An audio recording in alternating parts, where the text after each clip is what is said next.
What's up, YouTube? Knight's Edge here again. Got another pretty cool little review for you today.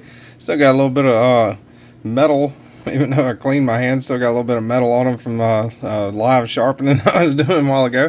So apologize for that.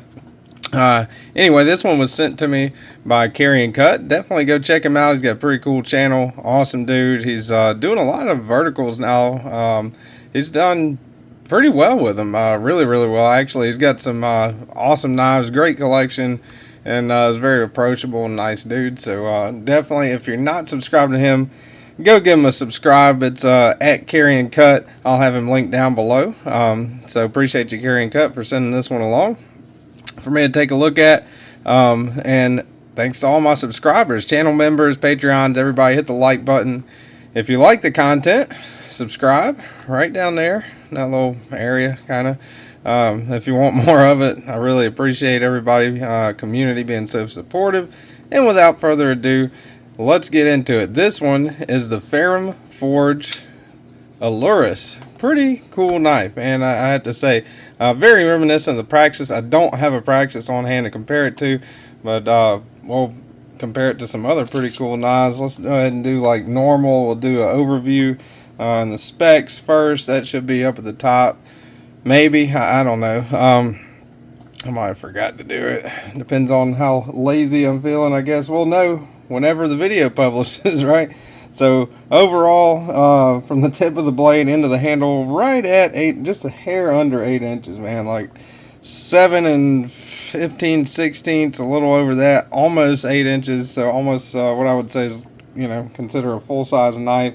So from the tip of the blade to the handle right there, if you go all the way back to where it meets up, well, you got 3 5/8, and continues here really with that generous forward choil, but 3 5/8 to right there, and that center, I guess, of that choil, a little farther right there where it meets up with the handle. Cutting edge, you have got 3 and, if you measure it this way, a little over 3 1/8.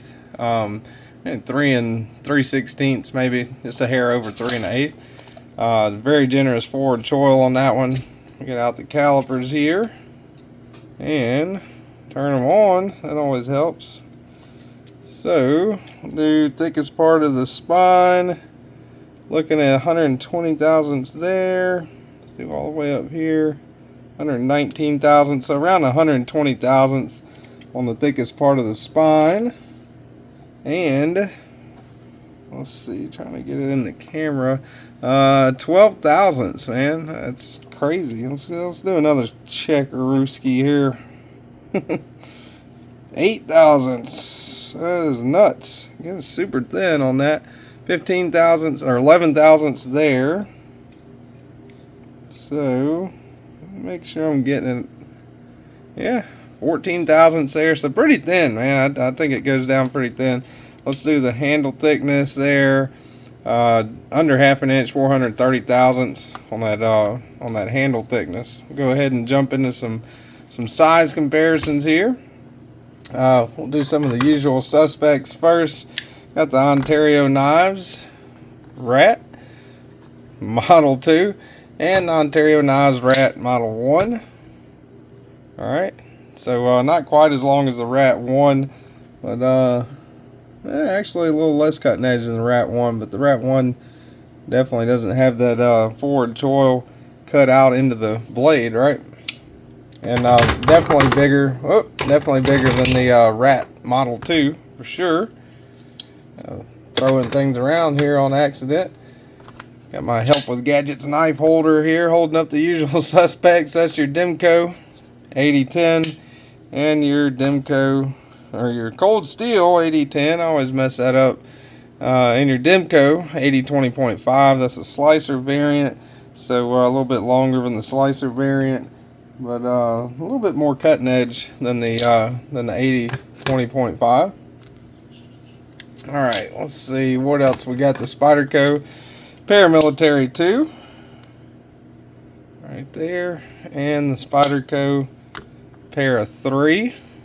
Alright, so not quite as long as the Paramilitary 2, but I bet it's got more cutting edge. Let's see.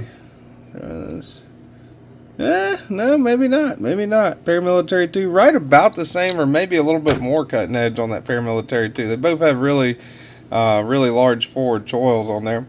So let's see. Let's do some other knives. That is a Legion Steel ass gear. Some random knives, and that's another one sent by Carry and Cut. That is the Aurora knife and tool. Truffles. That's the pivot lock knife. Pretty cool. Pretty cool. A review on that sent out last week, I believe. And North Arms Sky High. It's North Arms Sky High 2. Your Knives Knives Misdemeanor. Alright. Let's see. Do 2 American made classics here. Got the Hinder Knives XM18. That's the one with the Skinner blade shape. And the Strider SNG. Tiger stripe blade on that one. Alright. And last but certainly not least, definitely a prerequisite of any good knife reviewer. Anybody that reviews knives that's worth their weight in gold or even salt, I guess, should have these. That's a 8-inch USA made crescent wrench. That's your DeWalt framing hammer. There you go. Tell you everything you need to know about this channel, right? If you're if you're not familiar with it. All right, let's see what she weighs. Pretty light, man. I think it's going to be under the ounce and inch ratio, maybe right at it. That is titanium though, so let's see what we got. Let me guess. I'm always wrong. 3.8. Be my guess. 4.2. Let's do it again. 4.2. Right at 4.2 ounces. So I was a little under. It definitely feels like a pretty lightweight knife. That's not really substantial, I don't think. It's not offensive to me as far as carry, unless I'm, wearing, maybe some, like, I don't know, even if I'm wearing gym shorts, I think it's still an acceptable carry weight.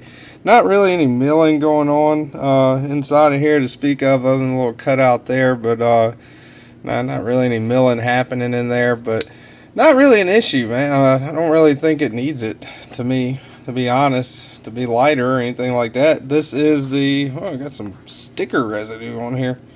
Just trying to make some room for my new my new Jimmy Crow stickers, and I got some of the old one that I scraped off there still on it. So here's a pocket clip and the old blue jeans. Goes in and out of pocket fairly well. A little tight getting it in, but not too bad by any means. Not deep carry.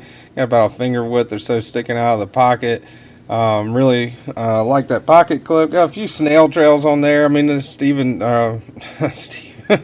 Mark Carry and Cut definitely uses this thing for sure. I mean, you can tell he's carried it, not really abused it or anything, but I mean, it's got some some fading snail trails, stuff like that whenever you carry a knife that tend to happen, and in my opinion give it some character. I keep trying to reverse flick it. It doesn't have a fuller or an opening hole or anything, but it is a fairly easy knife to reverse flick most of the time anyway.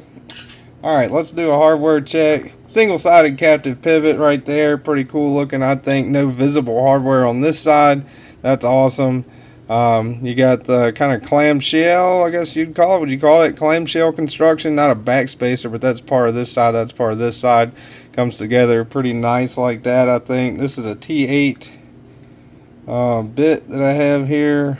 And, yeah, T8 on the pivot.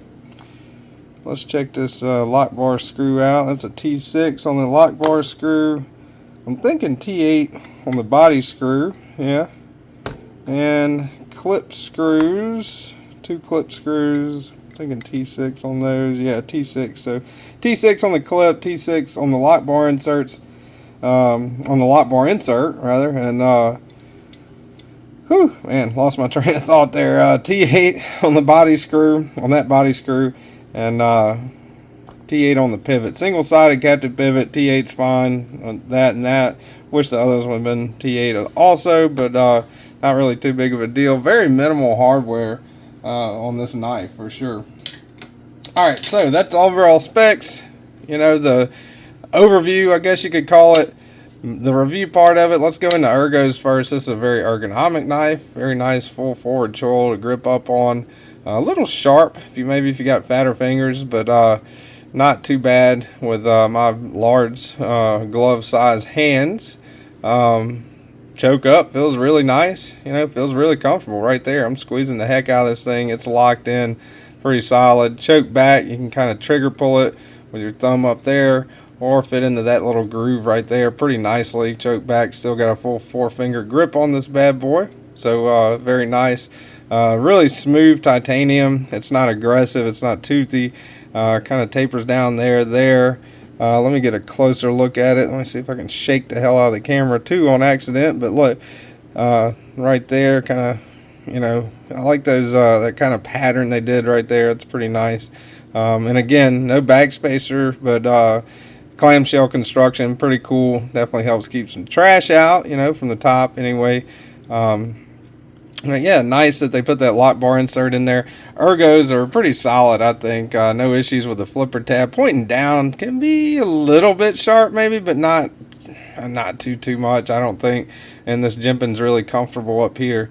It's kind of a shake shut on this one. This has definitely been a well carried and well used knife. Not abused, but used. But I think it is broken in quite nicely for sure. The flipper tab works great, pretty comfortable. Right there, got a little bit of jimping on there. No issues with the flipper tab. Might even do a flipper delete on this one if I own this one. I was thinking about it kind of halfway through my project with the Praxis. That's why I don't have a Praxis to show you guys, right? So never finished that. Really need to get back on that. But if you put like a little fuller opening hole in here, that'd be pretty neat, I think. But that flipper works just fine. It sticks out a little bit, of course, but it's not crazy, So good ergos all the way around. Great jimping, action really good.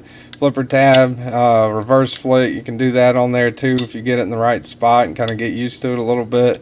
As far as the action goes on it, clearing the detent. Let's see. That's the detent ball. That's where it's sitting at the detent ball at right there. Cleared it.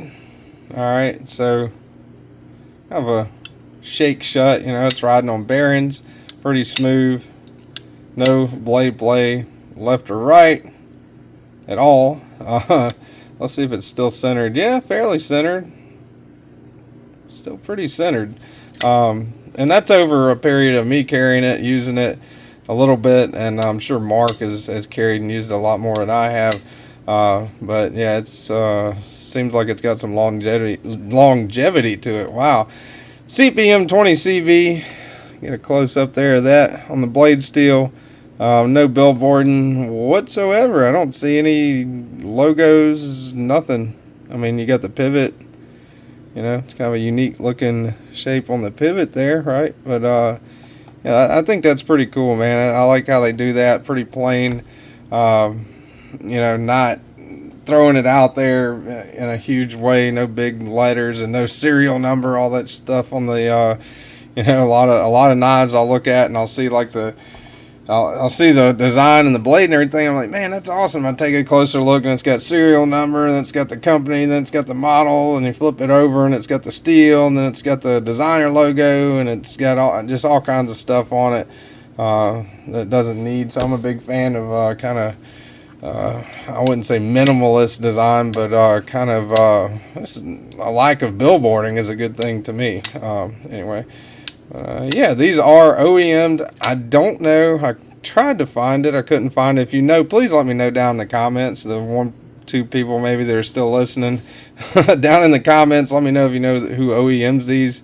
At first, the first couple of sites that I pulled up, a little bit of information I could find on is they were claiming to be made in the USA. These are not made in the USA. These are designed in the USA and made in China. Just don't know who the OEM is. The designers